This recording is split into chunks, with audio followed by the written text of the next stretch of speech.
Hello, and welcome to Bullish Video Games. Today we're exploring the world of Gorogoa. Developed in 2017 by Jason Roberts, it's a game that's part interactive narrative and part narrative puzzle. No dialogue, all pictures. Little is known about the lore, and a lot of the story is left unexplained. Roberts conceived the idea when he attempted to make a comic book turned card game. In a Reddit AMA, he said, "I was having more fun laying panels out on the page than telling a sequential story. I also immediately started seeing panels as little game windows that should be interactive. So I wanted to play around with that multi-panel layout, but with interactive scenes instead of static images." What you're seeing on screen is the 2012 demo, showcasing the game's unique mechanic of pulling and stacking the pictures which allow the game to unfold. Some of it is reused in the final iteration. Some of it is referenced like a nifty callback. If any of this looks intriguing, consider buying the game for yourself. This is the type of game best experienced firsthand. If you're ready to move on though, here we go.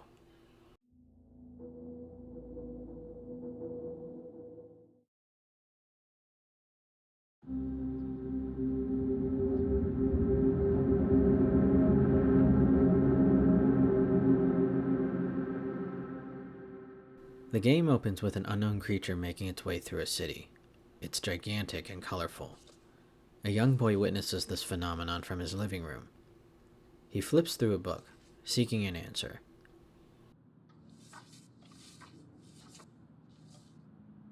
Having found an appropriate page, it guides him to collect 5 colored fruits. We follow the on-panel prompt where it introduces us to the game's unique mechanic, rearranging the panels to reveal different perspectives which allow us to progress.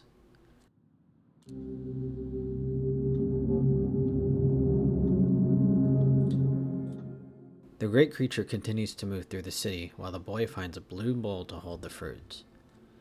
As the panels shift, we see glimpses of the boy throughout various stages of his life. In this panel, he's wheelchair bound, but we don't know yet why. This nonlinear storytelling adds to the mystery. We're not entirely sure what happens until we complete the game. Even then, Roberts intentionally leaves much of what we see up to interpretation. As we search for and find the first red fruit, the game teaches us to look for images that will align when matched up side by side, as well as on top of each other. We see thought bubbles and extra in-game objects we can click on, but they're mostly hints on how to progress the story.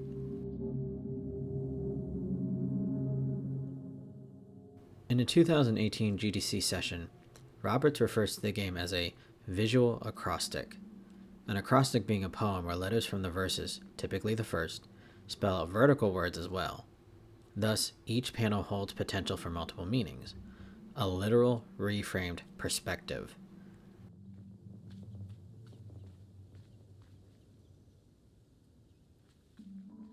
This traversal of time and space via moving panels is like a sort of time travel. As the boy appears and reappears, the shifting perspectives also add an element of magic, like when we create a portal in the wall.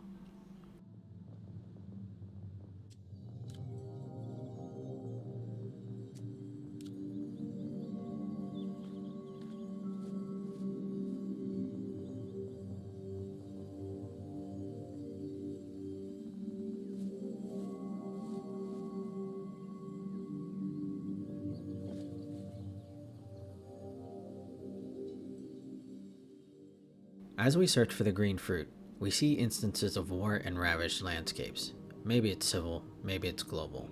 We never know. The boy, now on crutches, continues to search for answers through a stack of burned papers. The green fruit also allows us to glimpse the creature Gorogoa up close. It's beautiful, yet ominous. The name is meant to invoke a feeling of transcendence, something ethereal and otherworldly.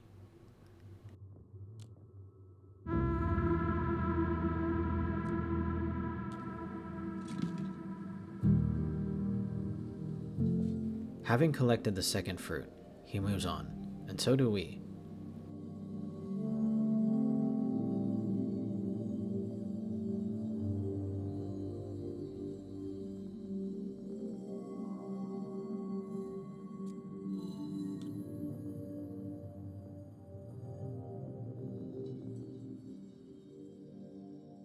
The search for the third yellow fruit shows us the boy during wartime. He's huddled in his study, our actions now a mere memory. He's still looking, still searching for the unknown.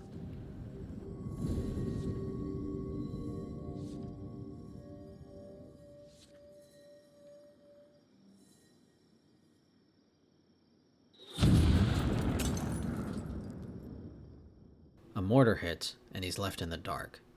This is where the game teaches us that we, the player, not only progress the story but affect the world as well, thereby changing it.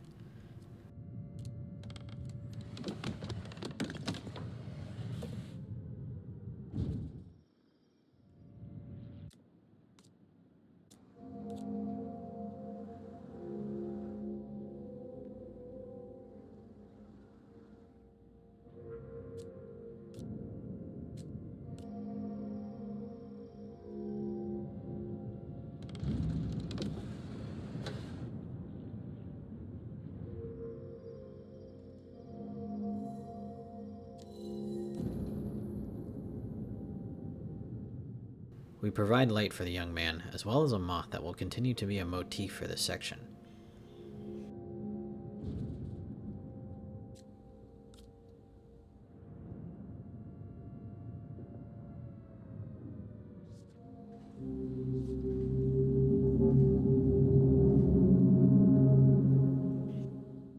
Back in his memory, the creature moves forward, and the boy follows.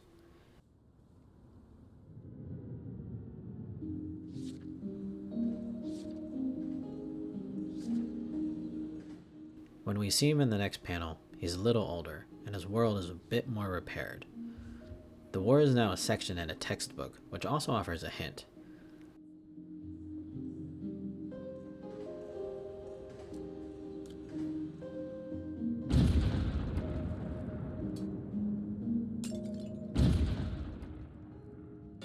This leads us to our only timed event. We have to quickly shift perspectives in order to move a rock from one timeline to another.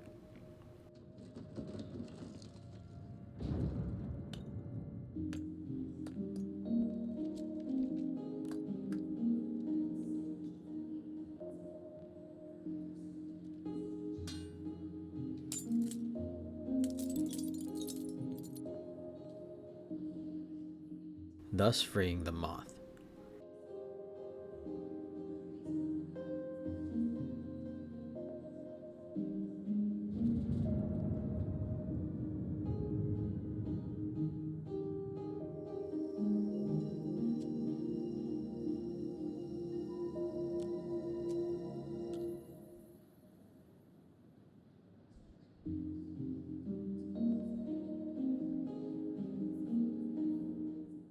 Roberts later on says that this puzzle is meant to reinforce the nature of duality in every panel.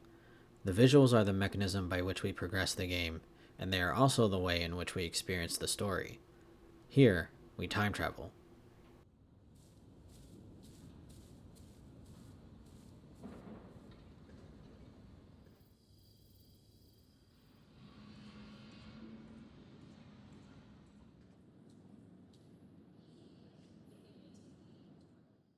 The young man is now a man who's still searching.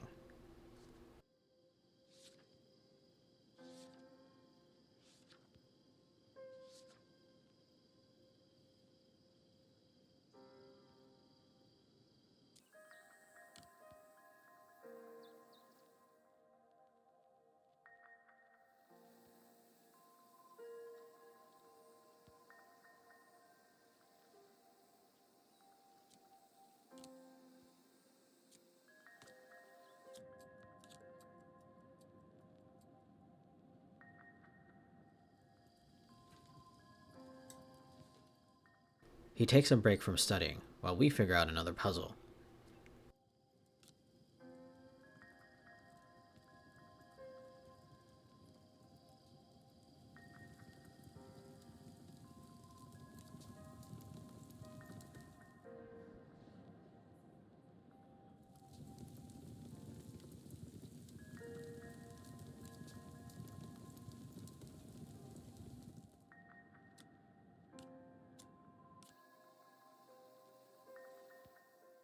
Through our time traveling, we see him searching for answers among the stars instead of in books.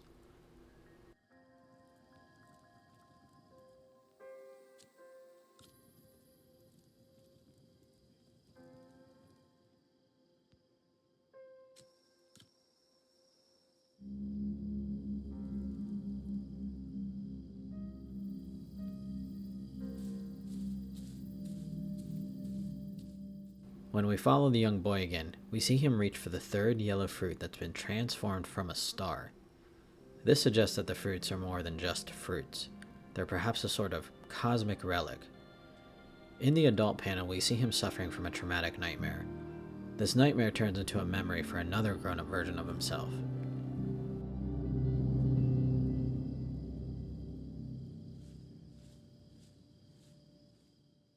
In a separate talk at TU Graz, Robert speaks on the pictures, books, and games that inspired Gorogoa. The repeating concepts of adventure, mystery, and intrigue are evident in his speech, and they're certainly evident in this chapter.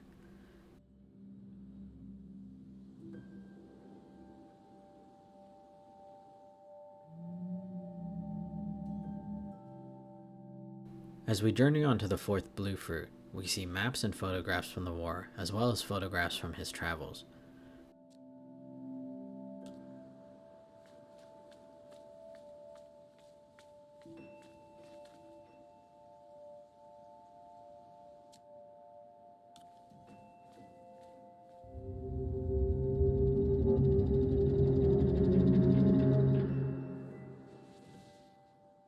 We also see a table of souvenirs, the implication being that he traveled the globe in pursuit of more answers.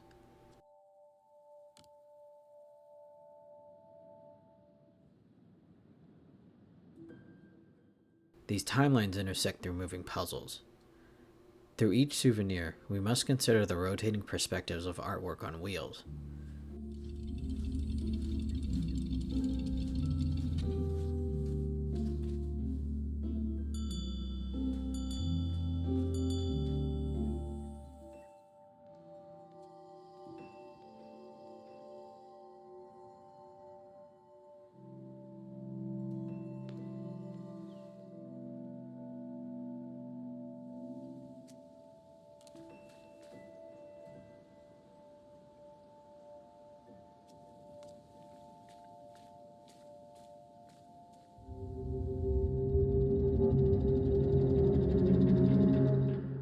You can zoom in on the various images, but they offer little in way of explanation.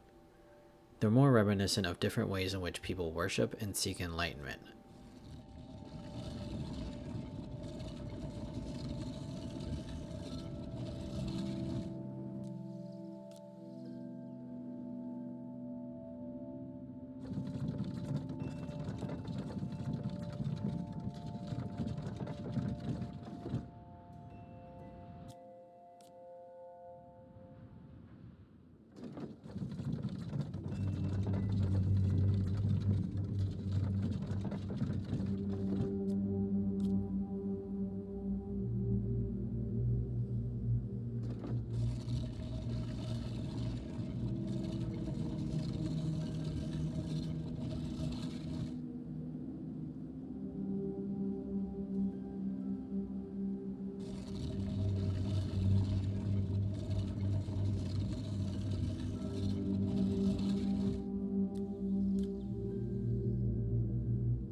In these panels, he has a cane, suggesting these travels happened when he was still a young adult.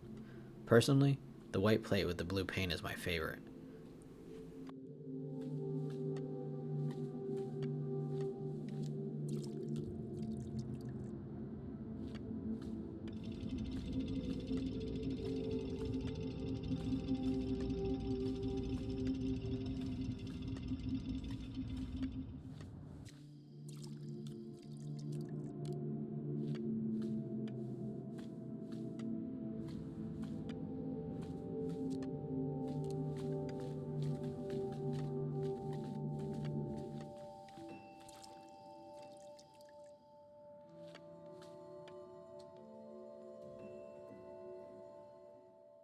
In the last photograph, the young boy is now an old man. The building where we're about to collect the fourth blue fruit now in ruins.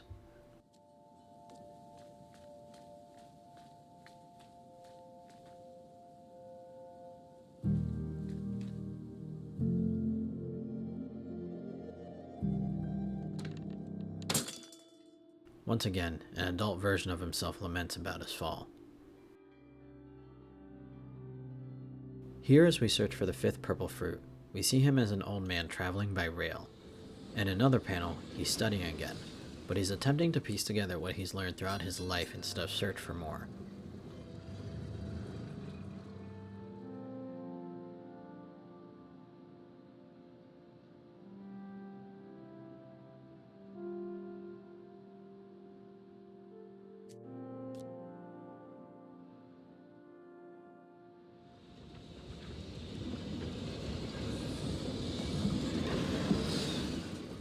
As a boy again, he hops aboard the same train, assisted by his future self.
If the element of magic wasn't apparent before, it is now.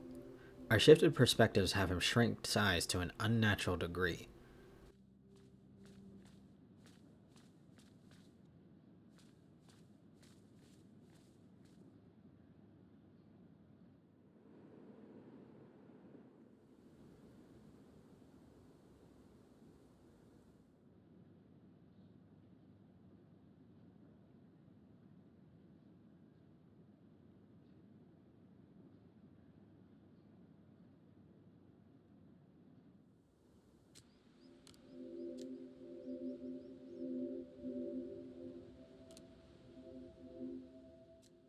The thought bubbles he has to help him progress aren't really clear. It's possible they're memories of what he did before beginning his journey. Either way, we help him revert back to normal size.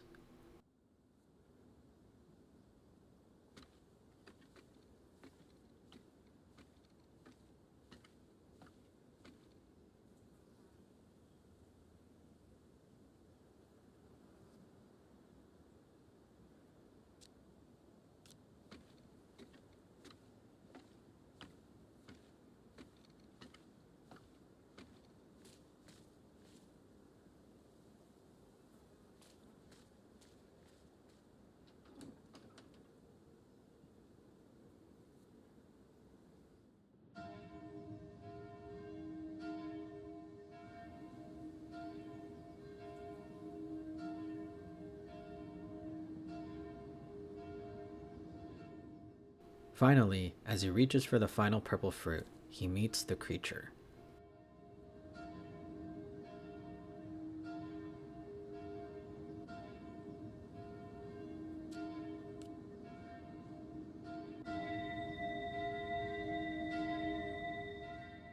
He meets Gorogoa, but the encounter doesn't go well.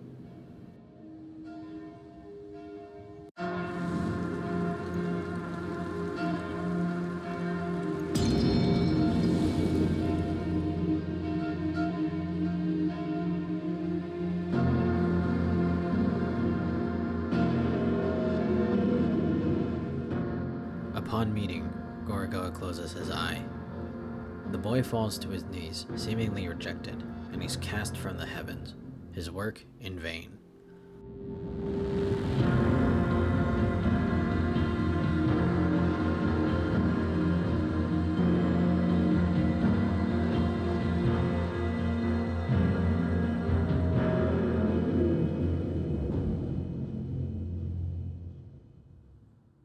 Luckily, we're spared the impact and only see the aftermath of his recovery. From here, we ascend that same tower, going from ruins to repair to renewal. As an old man, he thinks of the fruits of his fraught effort to find each one, and one by one, we help him piece his life back together.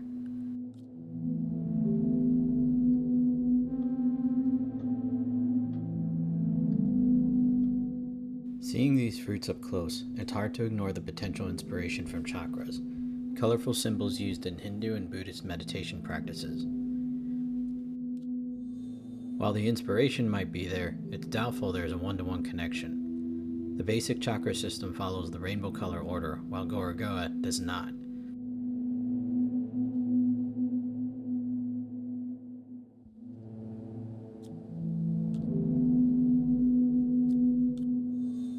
The storyline also admits one or two colors depending on which chakra system you follow.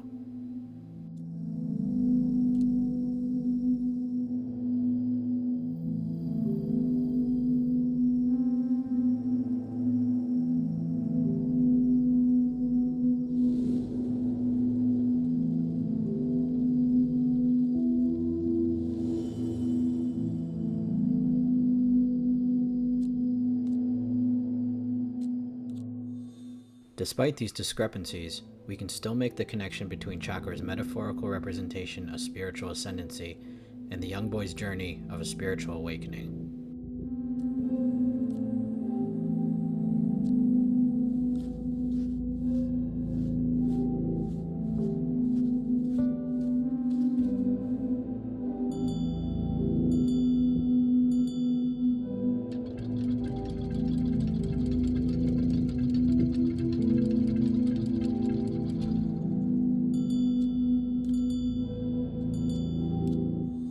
Everything I've said is still only one interpretation of what Roberts might have had in mind. He stressed the feeling of mystery being more important than the solution to the puzzle.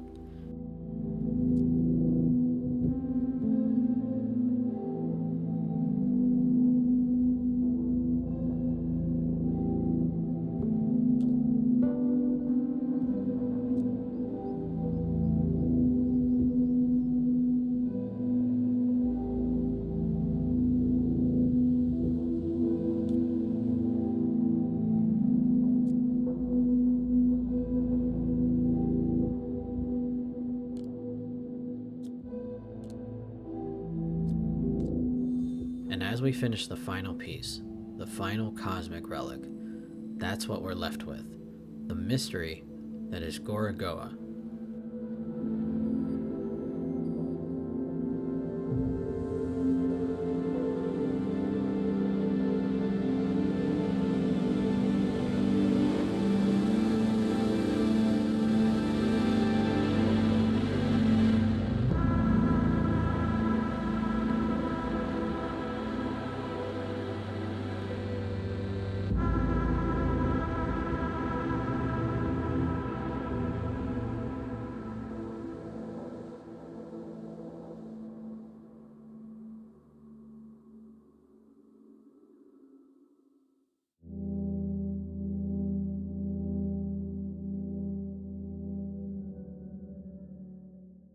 As far as achievements go, you can get one for each fruit you collect.